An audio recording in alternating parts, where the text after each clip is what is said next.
Welcome to episode 51 of Motivating Mondays, a weekly podcast and YouTube series dedicated to help Canadian job developers and other employer engagement professionals develop the tools, resources, expertise, and network to excel in achieving sustainable employment outcomes for their clients or students. My name is Christian St. Cyr, National Director of the Canadian Job Development Network, and today we're going to talk about labor market information and how it can be valuable to job developers and other employer engagement professionals. LMI is very much an untapped resource of business and economic activity that leads to emerging job opportunities. We'll talk about the importance of LMI and how important applying for jobs before the employer has even thought to place the advertisement. 27 years ago, I created the BC Labor Market Report, and the idea was to focus on labor market information that Service Canada and the provincial governments didn't prioritize. I felt that government was great at tracking information that is statistical, like the unemployment rate or data on occupations and industries, which is gathered over long periods of time, but they're not necessarily really good at tracking fast-breaking labor market information. Sometimes this kind of LMI relates to companies that are expanding, new research into sectors, and even government announcements about jobs, education, and employment supports. These are obviously really important areas of LMI that career professionals need to understand, but I found traditional sources weren't really good at supplying. That's why 12 years ago we created the Ontario Labor Market Report, and today I'm thrilled to be working with thousands of career professionals in both provinces that get these two publications. 3 years ago when we created the Canadian Job Development Network, I had the pleasure of getting to know hundreds of career professionals throughout the rest of Canada. And when I would speak about how labor market information would impact job development or how our labor market training sessions were occurring in BC and Ontario, career professionals would say to me, "Why can't you do this in Calgary or in Winnipeg or in Halifax?" For this reason, we began planning the 2026 labor market conferences that are taking place in May and June. We have also included sessions for Alberta and the Prairie Provinces and Atlantic Canada, in addition to BC and Ontario. We're obviously at a pivotal crossroads with the labor market right now, and we want to gather together speakers in all of these provinces and regions to talk about labor market information, labor market resources, and information that is local.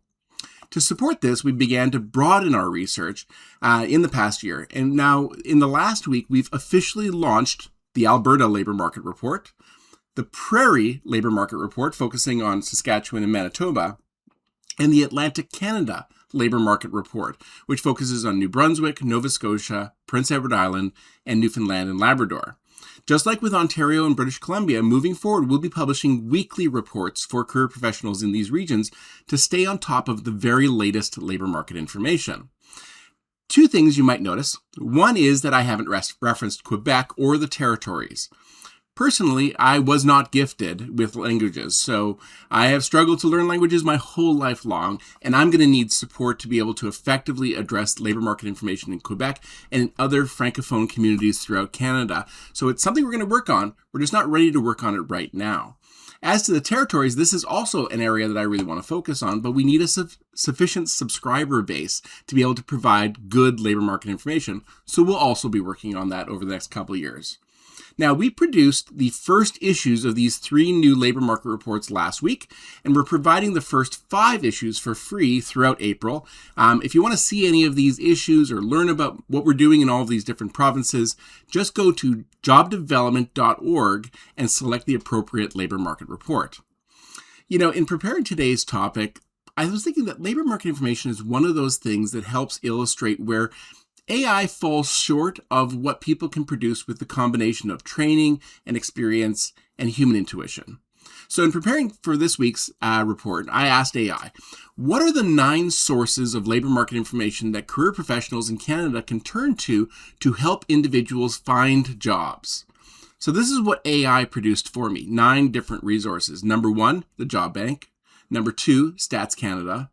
Number 3, the Knock Code.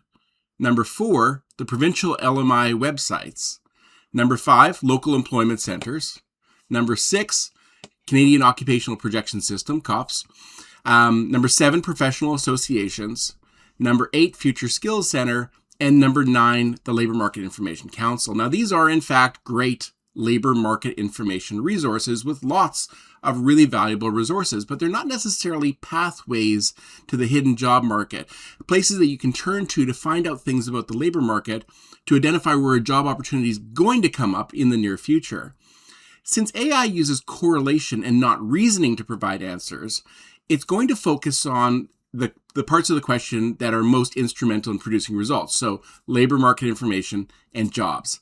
It's not going to necessarily take into consideration the complex relationship that career professionals have with their clients as well as employers, the nuanced way that we learn about our labor market, or even the ways that we pick up leads to new job opportunities, is something that job developers do every single day. Now, if I were to write an article using those 9 resources, something about creating opportunities with these sites, and if I were to in fact use AI's interpretation of the value of each one of those sites, to someone outside of the career development sector, they'd be like, oh, this is really valuable. To someone in the sector, someone like yourself, this article would seem rather bland, maybe a rehash of an article you've seen a dozen times before. This is what a lot of people are starting to refer to as AI slop. Career professionals provide insights. They provide specialized knowledge based on extensive experience that is constantly being shaped by new information and experience. This is why I've always placed a high value on providing LMI that just doesn't regurgitate what is already out there on the internet. Prior to my AI research, I spent a couple days pondering what resources would most benefit career professionals. I shared some of my thoughts with colleagues, I reviewed some resources, and then justified in my mind what should or should not be on a list of resources that would result in job opportunities.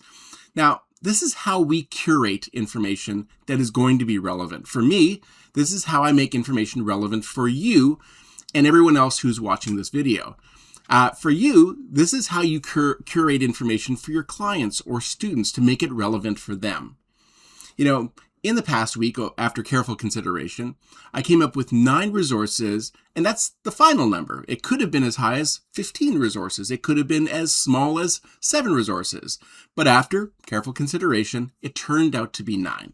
So, these are the 9 resources I identified where I think you can gather employer intelligence information that may result in employment outcomes for your clients or students. So, number 1, business publications.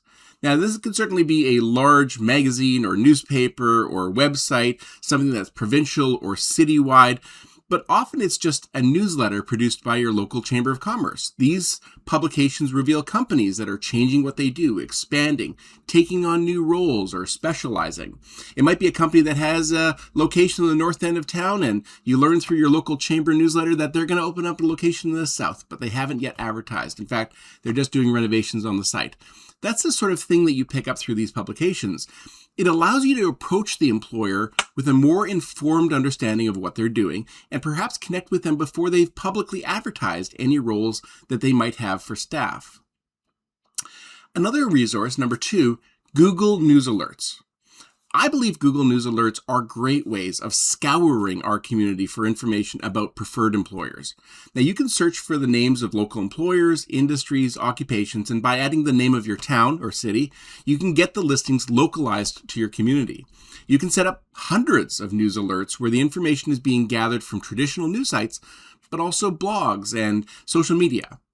Similar to business publications, these alerts allow you to catch the employer prior to the beginning of search rather than when the need to hiring is emerging. The third option is just scanning social media. I encourage job developers to choose their 100 preferred local employers that they are regularly meeting with, perhaps reaching out to, or following up with. By following these employers on social media, both the company and the individuals who are in leadership roles, you're able to gain unique insights into those organizations. So that following social media is incredibly important. 4, realtors and lawyers. Educate local realtors and lawyers about the services that you provide. Prior to any hiring activity, businesses will be visiting both lawyers and realtors to set things up, and you can be a resource that these professionals refer to direct local employers to connect with. 5, financial institutions. Now, this is similar to the support that realtors and lawyers provide new companies or companies that are moving into the community, but financial institutions such as banks and credit unions are financing many existing businesses with expansion or developing new lines or new products. They'll often be working with local employers to expand their operations, open new locations, or get into business lines, as I said. We want to be a resource to your local finance manager so that they recommend us to employers when they are expanding their operations. Number 6, networking groups. While the Chamber of Commerce or Board of Trade is a critical organization to participate in, it's just as important to use networking groups to gather employer data. Now, I would encourage all job developers across the country to join one of their local Rotary clubs. This is a professional organization which specifically supports business leaders. Membership will go far to legitimize you in the community, but it will also be a weekly opportunity to network and gather information about what local business owners in the community are doing. City business license listings. Most cities produce a monthly list of new business licenses issued. Now, this is a valuable resource for exploring new businesses and opportunities where hiring is going to happen. I would encourage you to also review the complete set of business licenses in your community. This is a great way of looking beyond the high-profile businesses that we hear about and see about every day and see the ones that are hidden away in office parks and industrial parks who have hiring needs but aren't as high-profile as a lot of those other businesses.